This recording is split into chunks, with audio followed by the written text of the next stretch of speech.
Hi, thanks for tuning in to Armor of God. As always, let me start this video by saying thank you so much for taking the time to be here with us, and hopefully you'll be edified with what we've put together for you. For the past few months, I have been sharing a lot of stuff from the exorcist Father Carlos Martins, and just by looking at the comments written by some of you who've been here for quite a while now, a lot of you are already quite informed about the reality of exorcisms after listening to a lot of these priests, rather than what we're shown through Hollywood movies, which is mainly trying to somewhat glorify the power of evil.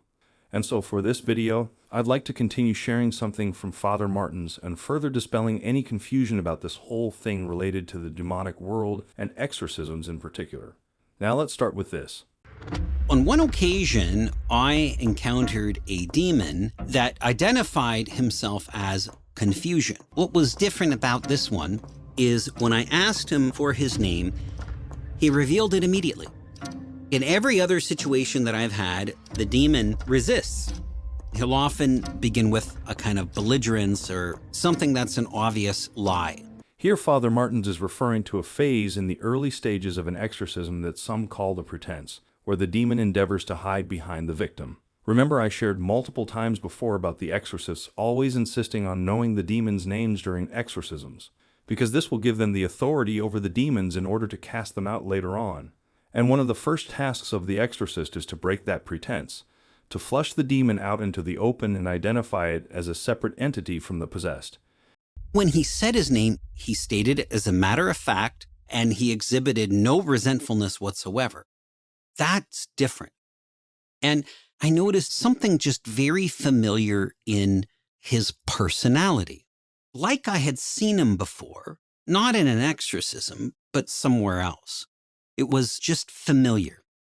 And this process of identifying a demon can take hours or even days over multiple exorcisms. And so what this demon Confusion told Father Martins was this: "You've denied your very nature. You were supposed to be with us." His familiarity reached its peak when he said that. And what clicked for me in that moment is that this is somebody who had an influence in my life, and it brought up my experience as an atheist, whereby I was in a state of confusion about God's existence. Now, I don't believe I was possessed, and I never encountered any demonic manifestation. But somehow I had been acquainted with his work in my own life.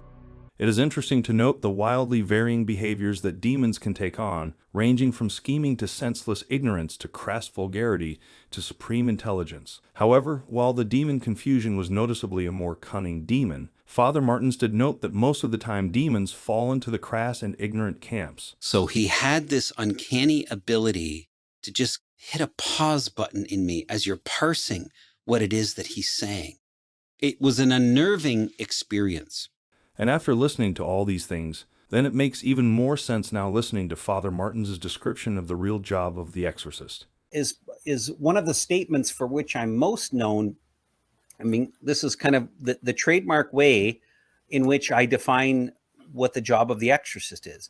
The job of the exorcist is not, contrary to popular opinion and contrary to what is commonly what is intuitively thought by people, it's not to cast out the devil. Right. The job of the exorcist is to find out, why is the devil there? Yeah. What rights has he obtained to be present where he is? And it's the job of the exorcist then to aid the victim who is ensnared to rescind those rights. Because you see, normally what most people think, both believers, non-believers, they have this image that in exorcism, you've got the demon and the priest being pitted together, and they're combating one another. And the exorcist is going to use the rite of exorcism, holy water, a crucifix, relics, image of the saints, etc., all of the sacred things of the church to kind of clobber the demon over the head. That is not what happens. What happens is a movement a movement to get the victim to break those chains, to break the relationship that has been formed with elements that led to the demonic. And I like how Father Martins described the world of evil here. It makes it easier for people to understand the process of liberation. The world of evil is very much the Mafia world. You don't just interact with the Mafia and then get out whenever you want. You form a relationship with the Mafia, now you're in. In the spiritual realm, you form a relationship with the devil, then the devil forms a relationship with you, and you don't get out simply because you want to get out. It just doesn't work like that. Now, according to Father Martins, a person becomes possessed by giving a demon a jurisdiction by which the demon can possess that person. And the most common way by which that occurs is when somebody commits what is known in Catholic theology a mortal sin. There are minor sins and greater sins. We call in Catholic theology a minor sin a venial sin. For example, when we say something rude and offensive to somebody, that's a minor sin. A mortal sin, however, destroys the presence of grace within the person. A sin has to concern a serious issue or a grave matter. When demons interact with the physical world, they subject themselves to the laws of that realm. So when a demon begins to exert his influence on the victim, we catch a frightening glimpse into his true nature and his unique idiosyncrasies. I've encountered one called Paimon in multiple victims. He did at one time even say, "It's me again." And there is a familiarity, like a kind of, ooh, yeah, okay, yeah, this is him. But you know what? It may be a different demon, for all I know. I may be one mocking another demon. Frankly, it doesn't matter. My job is to free the victim, not map out the demonic world. I think such an enterprise would be dangerous, and it's not necessary for the sake of liberating this particular person. We come to know people largely through their personalities. Demons also have a personality, and when they inhabit someone, they animate and contort that body according to the personality. And as many exorcists have explained before, knowing a demon's name allows the exorcist to direct his prayers and commands to one single entity. The demon then will feel these commands and prayers much more acutely. And according to Father Martins, demon guards and protects his name with everything he's got so as to not put himself at a strategic disadvantage. And it's only under duress, in a state of weakness after they've been beaten by prayers, that they would reveal their name. Now that we've established that the demon must be identified, this brings us to outlining Father Martin's personal strategy he employs when conducting exorcisms. So the three questions I will ask a demon when a demon finally manifests, when I'm certain of possession, is, what is your name? For what were you created? Why did God create you? Who is your nemesis in heaven?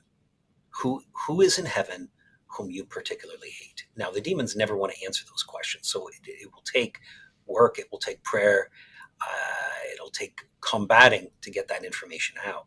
But when I have those pieces of information, I have a lot, right? So I can address him by his name. If I know for what purpose he was created, that gives me knowledge as to his makeup. So he rejected that job by the Lord. He is constantly rejecting his duty. So I'm going to look for a saint who fulfills that duty. And who's your nemesis in heaven? Well, he's telling me which saint he particularly despises and hates. And so I will immediately obtain a relic of that saint. I'll go fetch it from my office. If I don't have it, then I will immediately try to obtain it because they are visceral against them. They produce a visceral, painful reaction. And as it turns out, there is a method to the demonic madness. Every exorcist is going to employ a definite strategy and exercise his own particular style. There is still a unique approach that emerges within each individual exorcist, where they discover their own array of questions to ask and preferred prayers to deploy for specific moments.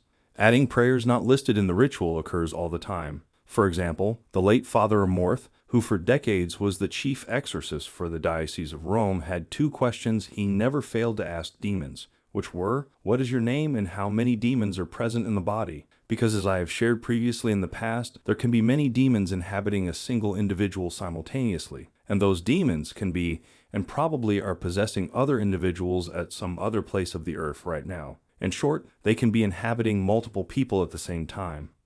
A priest, in his praying, doesn't desire to inflict torture for the sake of inflicting torture.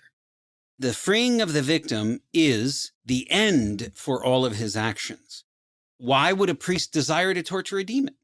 because it feels good to him? If that is the case, to take pleasure out of someone else's suffering is a perversion. A Christian may feel a sense of justice, but he needs to be extremely careful when he experiences delight at even a demon's suffering, because that delight is mirroring the psychological state of the demons themselves. Well, that is all for the video this time. Thank you so much for taking the time to watch this video, and I hope you've learned a lot from this, especially with the sequel to the Exorcist movie to be released next month. And I won't be surprised if they take the horror theme in the movie up to another notch, as they have always done in the past. I always make it a point to include funny and adorable clips like this at the start and end of my videos whenever I cover the subject about demons, because I see it as a form of detoxification. I want the people who watch the videos I've put together to be educated about the subject, but it is not my intention for all of you to be more afraid, just like how you would feel walking out from a cinema after watching horror movies. Anyway, for those of you who'd like to support our works, I left a link to our PayPal donation down in the description box below. And from the bottom of my heart, thank you so much for your continuous support and prayer.